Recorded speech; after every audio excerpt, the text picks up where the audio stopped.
Halo guys, kita akan bincang-bincang seputar pernikahan ya guys. Kalau menurut kalian nikah itu ibarat apa sih? Menurut aku, pernikahan itu ibarat kita naik kendaraan. Ada yang ibarat naik kapal. Kalau nahkodanya nggak pinter, ya oleng tuh kapal. Tapi kalau menurut aku bisa juga sih kendaraan yang lain. Misalnya kalau kita naik mobil aja berjam-jam, sopirnya itu ugal-ugalan atau sopirnya itu nggak pinter nyetir, pasti kita akan mual ya. Gitu juga dalam pernikahan ya, ketika kita misalnya memiliki imam yang harusnya nih kita ikutin dia kemanapun selagi itu tidak melanggar akidah dan syariah ya, maka kita nggak akan nyaman bersamanya ketika dia tidak pinter dalam nyetir tadi, dalam menjadi imam tadi. Jadi imam itu bukan berarti nyetir dalam kategori bisa menguasai kita karena kita itu harus taat padanya ya, tetapi dalam artian nyetir tadi ini adalah mengajak kita untuk bisa selamat di dunia dan akhirat. Nah, jadi mengantarkan kita untuk bahagia di dunia dan akhirat. Oke, kita analisis lagi lah ya, kendaraan satu lagi yaitu ketika naik pesawat. Itu ada yang kita bawa kan ya, misalnya barang-barang bawaan yang sudah kita persiapkan. Tapi kalau kita itu membawanya di luar beban yang seharusnya sudah ditentukan, maka kita tidak akan bisa sampai ke tujuan. Misalnya ketika mau diletakkan di atas kabin aja ya, lebih dari 7 kilo syaratnya kita nggak bisa masuk ke pesawat. Gitu juga kalau yang bagasi tercatat ya, misalnya maksimal 10 kilo, tapi ternyata kita melebihi 10 kilo, maka kita juga nggak bisa membawa barang tersebut. Gitu juga ketika kita menikah, kita nggak akan bisa sampai ke tujuan kalau kita terlalu berat membawa beban. Padahal yang harusnya ini santai-santai aja nih, kita bersyukur, kita tawakal, kita menikmati proses. Tapi karena adanya tuntutan bawaan, apakah itu dari diri kita sendiri ataupun dari pasangan kita, maka itu nggak akan membuat kita itu sampai ke tujuan. Tujuan kita nikah apa sih? Tentu bahagia kan? Bukan hanya bahagia di dunia, tetapi bahagia di akhirat.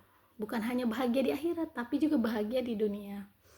Nah, itu semua adalah tergantung dari ilmu dan adab. Ilmu penting, makanya ada yang membuat standar pengen nikah minimal dengan yang tamat lulusan S1 apa misalnya, S2 apa, S3 apa. Tapi di balik ilmu tadi ada juga yang penting harus diperhatikan, yaitu adab. Orang yang punya ilmu tapi tidak memiliki adab, sementara adab lebih tinggi dari ilmu, dia juga tidak akan bisa mengaplikasikan ilmunya tadi untuk pasangannya ataupun untuk orang lain, sehingga lagi-lagi terhambat untuk selamat sampai tujuan. Jadi aku punya perbandingan ya, temen-temen aku yang dia pendidikannya tinggi tapi ternyata seimbang, ilmu dan adab itu sama-sama dia terapkan, hasilnya bahagia, aman-aman saja dan selamat. Mudah-mudahan selamat juga di akhirat ya, karena mereka saling memahami. Temen aku si A sayang banget sama istrinya, sampai-sampai ketika ada urusan ke luar kota, ternyata dia itu ingin istrinya aman, tidak kerepotan. Dia pun cari cara, gimana caranya agar istrinya nggak sendirian ngurus anak, karena anaknya ada 2 atau 3 gitu ya, yang masih balita. Terus akhirnya setelah disepakati, jadi awalnya itu masih ragu ya, ternyata kalau pulang kampung kan anaknya jadinya nggak sekolah tuh. Akhirnya adalah sosok yang diajak ke rumah mereka tadi ini untuk membantu istrinya. Dan ternyata ya ibu dari si pria tadi.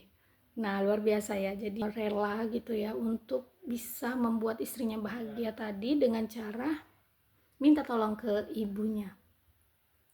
Nah, itu dia. Jadi ketika laki-laki terlalu tegang, maka dia tidak akan mikirin perasaan istrinya, kan cuma sebentar. Dan sementara istrinya tadi belum tentu mampu ya untuk mendengar alasan seperti itu.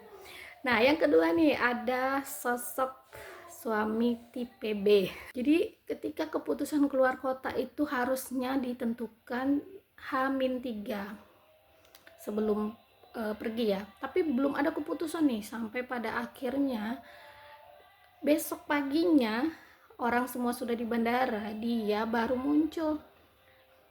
Oh, ternyata pergi juga, seperti itu ya. Dan katanya iya baru dapat izin tadi malam. Jadi seolah-olah istrinya itu adalah seorang pimpinan yang memang harus mengizinkan dulu baru dia pergi. Seluar biasa itu ya pengaruhnya, perannya, karena ingin menjaga perasaan istrinya tadi. Nah, ada juga yang tipe C ya, pria tipe C teman aku.